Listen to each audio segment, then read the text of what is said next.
Do you need to work from home without being home? Do you need a secure and insecure network such as a hotel, coffee shop, or convention center Wi-Fi?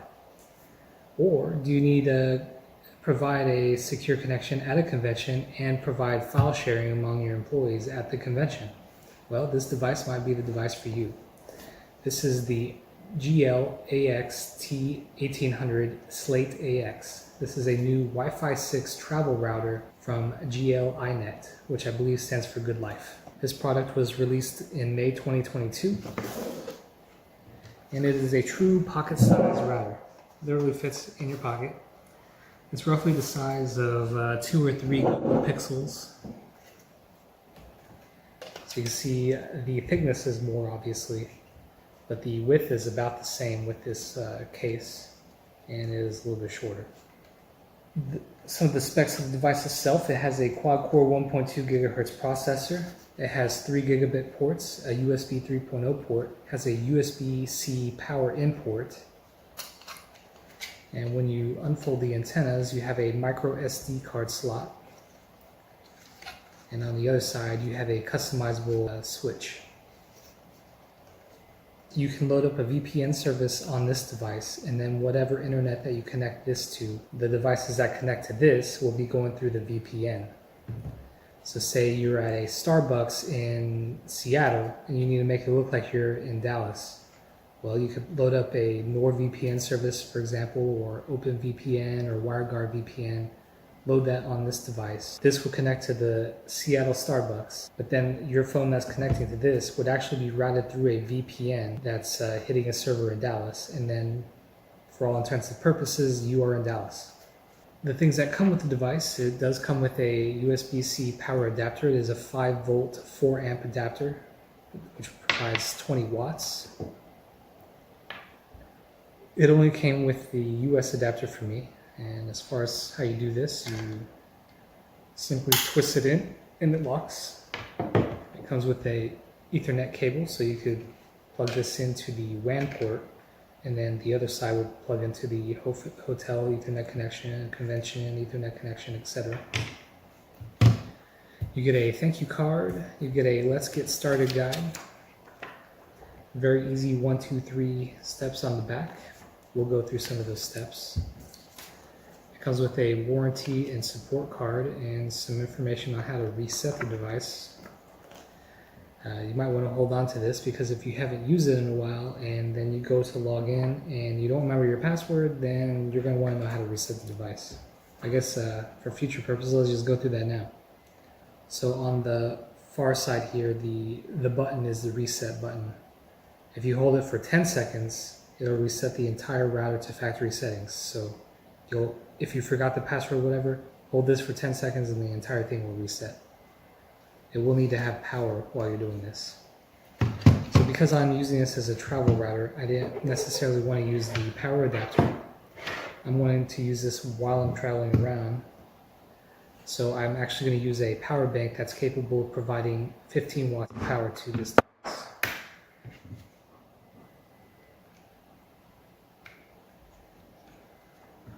So plug that in and we should get some lights on the front when it's ready. As far as the initial setup, there's going to be a sticker on the bottom of the device that has your IP address, SSID, and key. So from whatever device you're going to connect with, you're going to want to connect to the SSID here as far as the Wi-Fi list. The password is going to be the key field. So let's go ahead and do that now. Okay, so on Wi-Fi we've connected to the GL-AXT1800. And then from Chrome, you'll need to go to 192.168.8.1. Your first time here, you'll need to set a new password. Your second time here, you can use whatever password that you set. The very first page that you'll get to is the internet page, and you'll need to choose one of 4 options. So as far as giving internet to this device, you can plug in an Ethernet cable to the WAN port, and then plug that into the Ethernet jack that's at the coffee shop or your corporate network or your convention network. You can use the Wi-Fi to connect to another Wi-Fi. You can use the USB 3.0 port to use USB tethering, or you can use that USB 3.0 port to plug in a USB modem. So for this example, we're going to have this connect to Wi-Fi.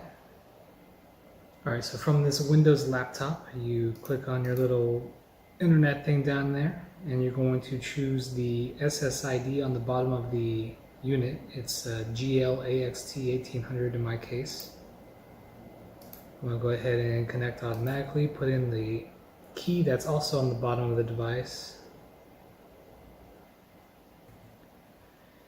Hit next, and then do you want to allow the computers? I'm going to say no for extra privacy. It's going to take a little while to do the network, to check the network requirements, because it doesn't have internet yet. So you'll have to wait for the Windows machine to time out on trying to discover the internet. And eventually we should see that the connection is secured, but it has no internet. So there you have it, no internet, and it's secured. So now from Chrome, you can go to 192.168.8.1. That is the IP address that's on the sticker on the bottom of the router.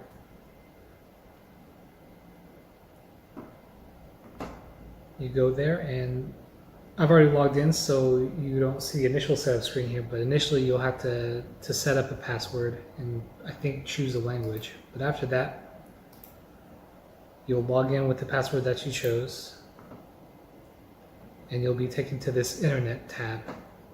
From here you'll see you have multiple ways you can connect. You can use the Ethernet cable, repeater, which is the Wi-Fi, tethering, which is USB cable to your phone, and cellular, which is the USB modem. We're going to set up the Wi-Fi connection. This will probably be the most common. If you're using this for the hotel Wi-Fi, you would be choosing repeater. You'll select your repeater options. The defaults are usually good.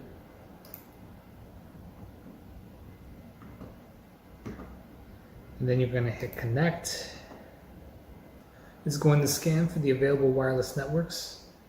And for demo purposes, I have set up a free compromised Wi-Fi connection here. This might be your hotel. This might be a hacker at an airport.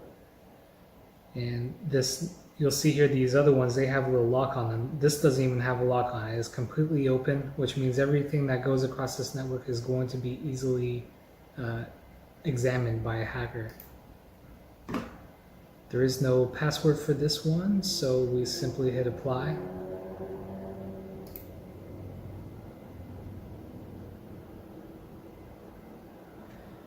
So now the router is connecting to this free compromised Wi-Fi connection, and there we go. We see we have an IP address and DNS server from this compromised network.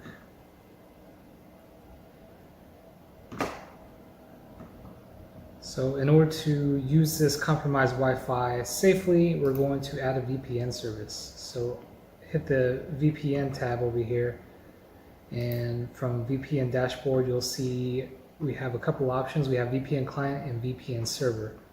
We need to set up a VPN client. If you're more advanced, you can do a lot with this this little router. You could buy two of these routers and have one be a server and set that at your home, and then the other one that you take with you would be the client. Assuming that you're new to all this, we're going to go the easy route and go with an OpenVPN NordVPN setup.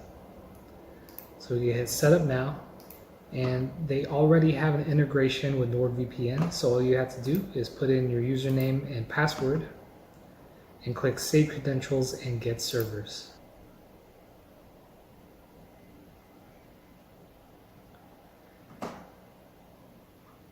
If you're using something like a cell phone, you might want to change the protocol from UDP to TCP only. Sometimes cell phone providers will block UDP traffic. And then from location, say you're supposed to be working from home in Dallas, so we can scroll down the list here and find some Dallas servers on NordVPN.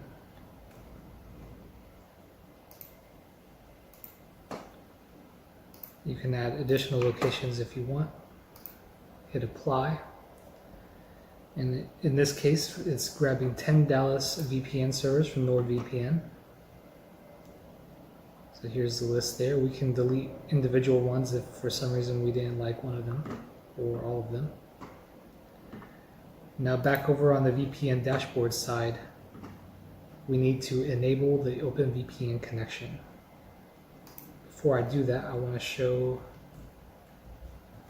that right now we have this residential IP address, and after turning on NordVPN,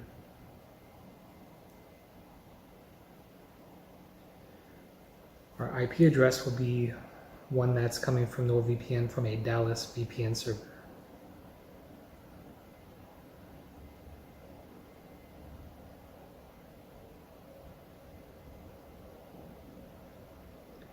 Okay, so we're connected. We have this IP address coming from Nord, and if we do an IP test now, there we see that we have that NordVPN Dallas VPN server as our IP address.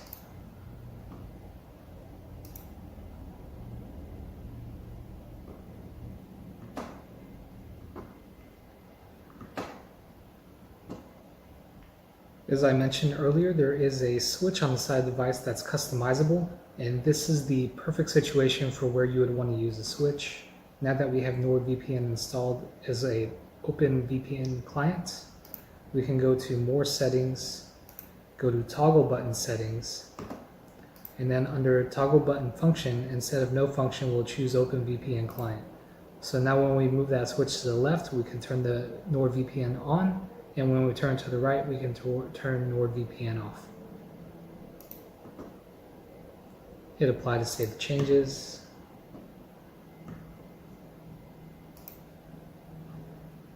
One more thing that you might want to consider is changing the DNS provider. Personally, I like the Cloudflare DNS, so you can choose manual DNS and choose 1.1.1.1 and 1.0.0.1 as your DNS servers. Those are the Cloudflare DNS.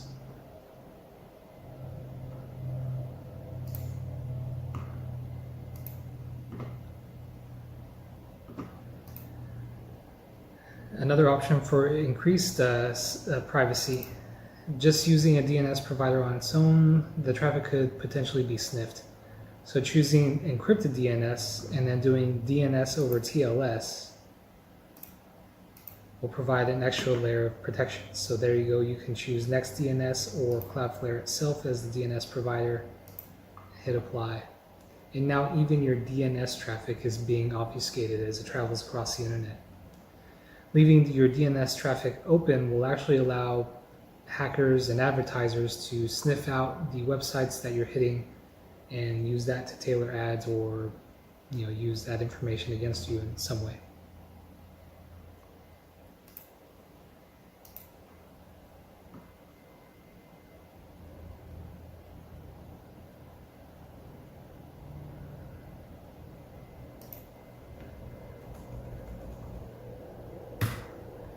Now that we've done all this, let's try to do a speed test.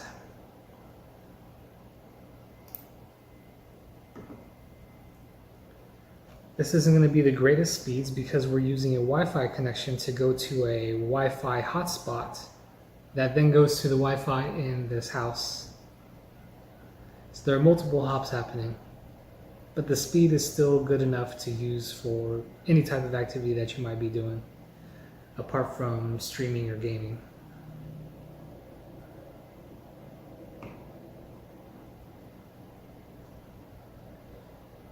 If you want to stream or game, that would be a situation where you would want to turn the NordVPN or other VPN service off to provide the fastest possible connection. So overall, I highly recommend this device.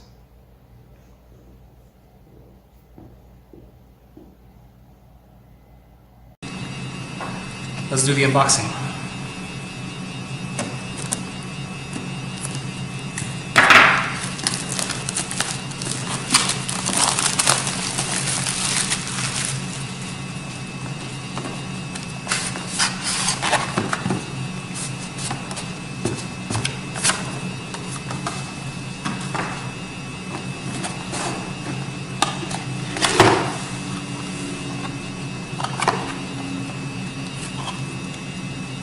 So within the box, there's some literature to like their Facebook page, a quick start guide, warranty information.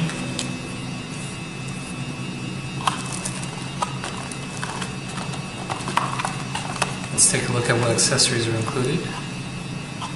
You get a Cat5 cable, or network cable of some sort.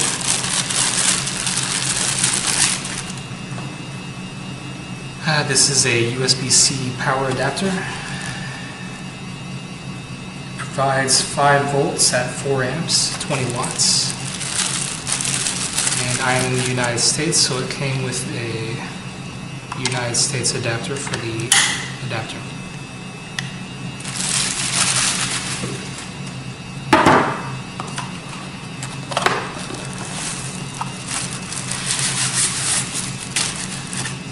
This is a travel router, so it is quite small.